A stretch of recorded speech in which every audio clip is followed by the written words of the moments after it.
नमस्कार, स्वागत है आप सभी को। आज की विषय है बेईमानी का धन खाने वाले को ईश्वर कौन सा दंड देते हैं। अंधी भिखारी हर रोज मंदिर के दरवाजे पर जाकर खड़ी होती। दर्शन करने वाले मंदिर से जब बाहर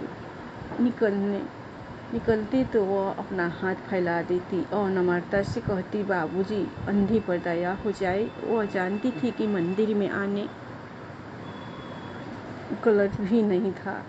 आने जाने वाले लोग उसके हाथ में 2-4 पैसे तो रख ही देते थे और अंधी उनको दुआएं देती थी। सुबह से शाम तक और इसी तरह हाथ फैलाए खड़ी रहती।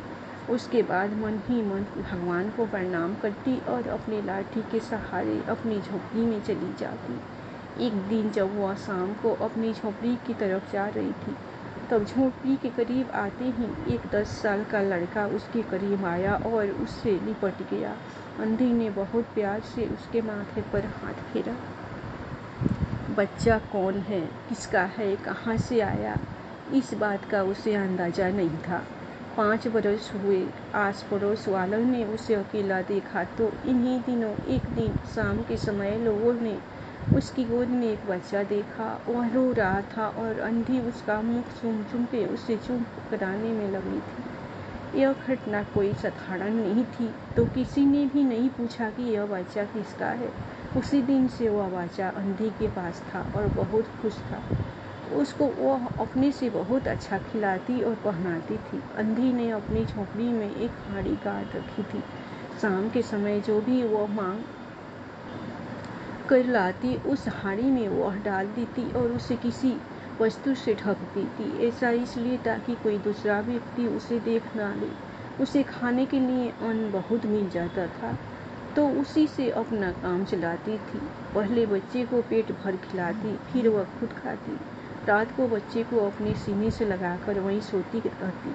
फिर सुबह उस बच्चे को खिला पिला कर वह मंदिर की तरफ चल देती। काशी में सेठ बनारसी दास काफ़ी प्रसिद्ध व्यक्ति थे। बच्चा उनकी कोठी से परिचित था। बहुत बड़े देशभक्त और धर्मात्मा थे। उनकी कोठी पर हर समय कर्ज मांगने वालों की भीड़ लगी रहती थी, लेकिन ऐसे व्यक्ति भी उनके पास आते थे जो अपनी पूंजी सेठ जी के यहाँ रखते थे। सैकड़ों भिखारी अपनी जमा पूंजी इन्हीं सेठ जी के यहाँ रख जाते।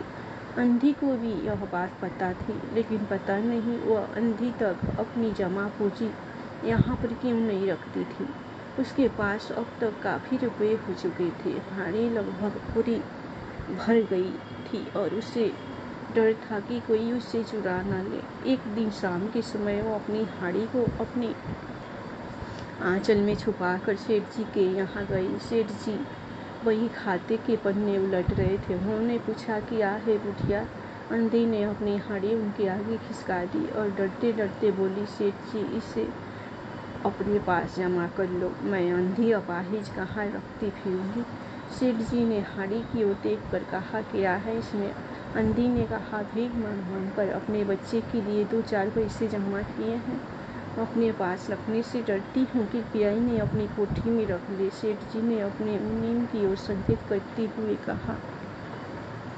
फिर बुढ़िया से पूछा, तेरा नाम क्या है? अंधी ने अपना नाम बताया। मुनीम नकदी गिन कर उसके नाम से जमा कर ली और सेठ जी को आशीर्वाद देते हुए अंधी अपनी झोपड़ी की तरफ चल दी। 2 साल बहुत खुशी से बीते। फिर उसके बाद एक दिन उसके लड़के की तबीयत खराब हो गई। अंधी ने बहुत दवाई करवाई, झाड़ फूँक की और कई टोटके भी करवाए, लेकिन उससे भी काम नहीं बना। सारी कोशिशें नाकाम रही। लड़के की तबीयत दिन प्रतिदिन बिगड़ती रही। अंधी का दिल टूट गया। साहस ने जवाब दे दिया और वो निराश हो गई। लेकिन फिर ध्यान आया, क्या पता डॉक्टर की इलाज से सही हो जाए। इस विचार के आते ही वह गिरती पड़ती सेठ जी की कोठी पर पहुंची।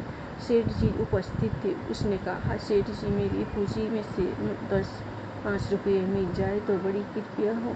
मेरा बच्चा मर जाए। सेठ जी उसे डॉक्टर को दिखाऊंगे। सेठ ने कहा, कैसी जमा पूंजी, कैसे रुपये? मेरे पास किसी के रुपये नहीं है। अंधी ने कहा, 2 बरस हुए मैं आपके पास अपनी पूंजी रख गई थी। सेठ जी दे दीजिए, बड़ी दया होगी। सेठ ने मुनीम की ओर रहस्यमयी दृष्टि से देखते हुए कहा, मुनीम जी जरा देखना तो, इसके नाम से कोई पूछी जमा है क्या? तेरा नाम क्या है? अब अंधी की जान में जान आई। पहला उत्तर सुनकर उसे लगा कि सेठ बेईमान है, लेकिन अब सोचने लगी कि हो सकता है उसे ध्यान न रहा हो। ऐसा धर्मात्मा व्यक्ति भला कभी झूठ बोल सकता? क्या उसने अपना नाम बताया? फिर मुनीम ने पन्ने उलट पलट कर देखा, फिर कहा, नहीं तो इस नाम से तो एक भी पाई जमा नहीं है।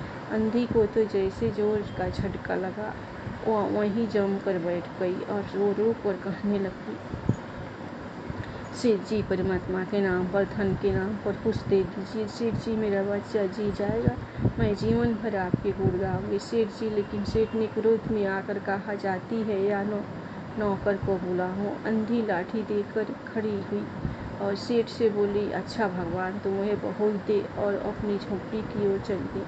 बच्चे की तबीयत बिगड़ती गई, दवा कुछ हुई नहीं तो फायदा कैसे होता, और एक दिन उसकी तबीयत बहुत ज़्यादा बिगड़ गई, प्राण के लाले पड़ने लगे। अंधी भी निराश हो गई।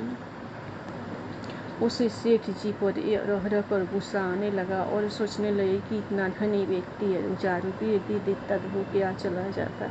मैं उससे कोई दान तो नहीं मांग रही थी, अपने ही जमा पैसे लेने गई थी। सेठ जी से उसे घृणा हो गई। बैठे बैठे उसे कुछ ध्यान आया और गिरते पड़ते बच्चे को लेकर सेठ जी की कोठी पर पहुंची और उनके दरवाजे पर धरना देकर बैठ गई। बच्चे का शरीर बुखार से तेज गर्म हो रहा था। एक नौकर किसी काम से बाहर आया तो अंधे को बैठा देखकर उसने सेठ जी को सूचना दी, तो सेठ जी ने उससे कहा, उसे भगा दो। फिर नौकर ने अंधी से जाने को कहा, लेकिन वह उस जगह से हिली तक नहीं, मारने का डर भी नहीं दिखाया। लेकिन अंधी तो टस से मस नहीं हुई।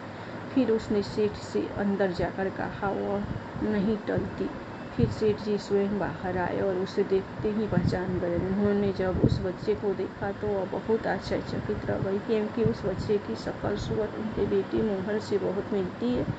7 बरस हुए मोहन किसी मेले में खो गया था, बहुत ढूंढा पर वह नहीं मिला। फिर उन्हें ध्यान आया कि मोहन की जांघ पर एक लाल रंग का निशान था।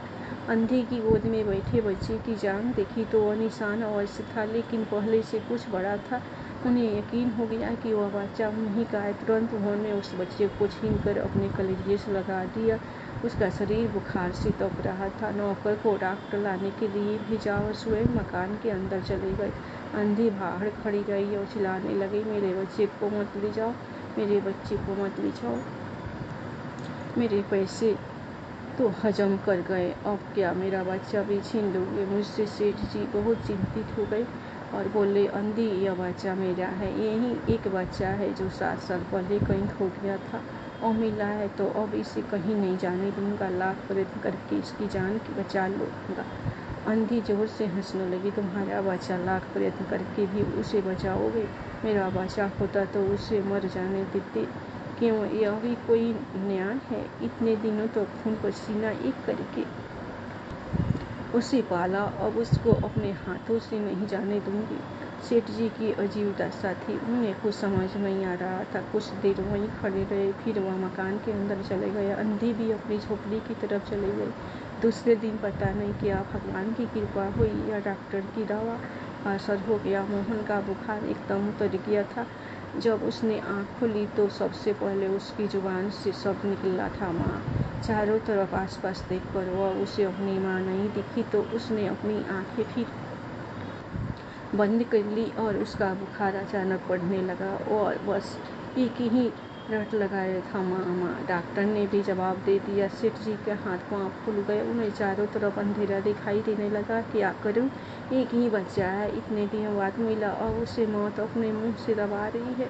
फिर उन्हें अंधी का ध्यान आया तो उन्होंने अपनी पत्नी को बाहर भेजा और कहा कि देख कर आए वो अंधी बाहर बैठी है या नहीं, लेकिन अंधी वहाँ नहीं थी। सेठ तुरंत अंधी के घर की तरफ चलती है तो उन्होंने देखा कि एक बिना दरवाजे की झोपड़ी थी और अंधी फटे पुराने टाट पर सोई हुई थी। उसकी आंखों से लगातार आंसू बह रहे थे। सेठ ने जब उसे हिलाया तो पता चला कि उसका शरीर भी बुखार से तप रहा है। सेठ ने कहा, बुढ़िया, तेरा बच्चा मर रहा है ना? डॉक्टर ने भी जवाब दे दिया, वो रह रह कर तेरा ही नाम रट रहा है। अब तुम ही उसके प्राण बचा सकती है। चल मेरे साथ और मेरे नहीं अपने बच्चे की जान बचा ले। अंधी ने कहा, मर रहा है तो मर जाने दो, मैं भी तो मर रही हूँ, वैसे भी तो वो सुख में नहीं है। हम दोनों माँ बेटे स्वर्ग में फिर मिलेंगे। मैं वहाँ हड्डी उसकी अच्छे से सेवा चाकरी करूँगी। सेठ जी रो दिए। आज तक उन्होंने किसी के सामने सर नहीं झुकाया था और आज उन्होंने अंधी के पाँव पकड़ ली और रो रो कहने लगे, ममता की लाज रख लो। बुढ़िया, आखिर तुम भी उसकी माँ हो, चलो मेरे साथ। अब वह तुम्हारे जाने से ही बचेगा। ममता सब ने अंधे को अंदर से झकझोर दिया। उसने तुरंत कहा, चलो जल्दी चलो। सेठ जी उसे सहारा देकर बाहर लाए, अपनी गाड़ी में बैठाया। उस समय अंधी और सेठ दोनों की एक ही दशा थी। वो चाहते थे वह जल्द से जल्द अपने बच्चे के पास पहुंच जाए। कोठी आ गई। सेठ ने सहारा देकर अंधी को उतारा, अंदर ले गया। अंदर जाकर अंधी ने मोहन के माथे पर सर पर हाथ फेरा तो उसे एहसास हुआ कि यह तो उसकी माँ का हाथ है। उसने तुरंत अपनी आँख खोली और उसे अपने समीप देखकर उसे बहुत अच्छा लगा। वह एकदम बोल पड़ा, माँ तुम आ गई। अंधी मोहन के सिरहाने बैठ गई और उसका सिर अपनी गोद में रख लिया। उसे बहुत ही अच्छा लगा और देखते ही देखते मोहन उसकी गोद में तुरंत सो गया। दूसरे दिन से मोहन की तबीयत ठीक होने लगी और 10 से 15 दिन में वह एकदम ठीक हो गया। जो काम हकीमों के, जो शादी वेदों की पुड़िया और डॉक्टर के टीचर ना कर सके, वह काम अंधी की प्यार भरी सेवा ने कर दिया। मोहन के पूरी तरह ठीक हो जाने के बाद अंधी ने विदा मांगी। सेठ जी ने अंधी से बहुत विनती की कि वह यहीं रुक जाए और उन्हीं के पास रह जाए, परंतु वह सहमत नहीं हुई। जब वह जाने लगी तो सेठ जी ने रुपयों की एक थैली उसके हाथ दे दी। अंधी ने पूछा कि आखिर इसमें क्या है? सेठ ने कहा, इसमें तुम्हारी धरोहर है। बुढ़िया, मेरा वह अपराध। अंधी ने बात काट कर कहा, सेठ जी मैंने तो यह रुपये तुम्हारे मोहन के लिए इकट्ठे किए थे, उसी को दे देना। अंधी ने थैली यहीं रख दी और लाठी टेकते हुए जल्दी बाहर निकलते समय उसने फिर एक बार उस कोठी की ओर देखा और उसकी आंखों से आंसू बह रहे थे।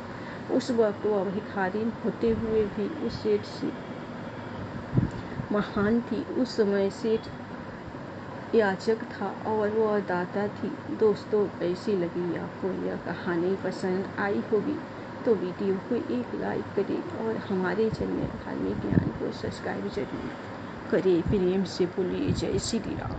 हर हर महादेव।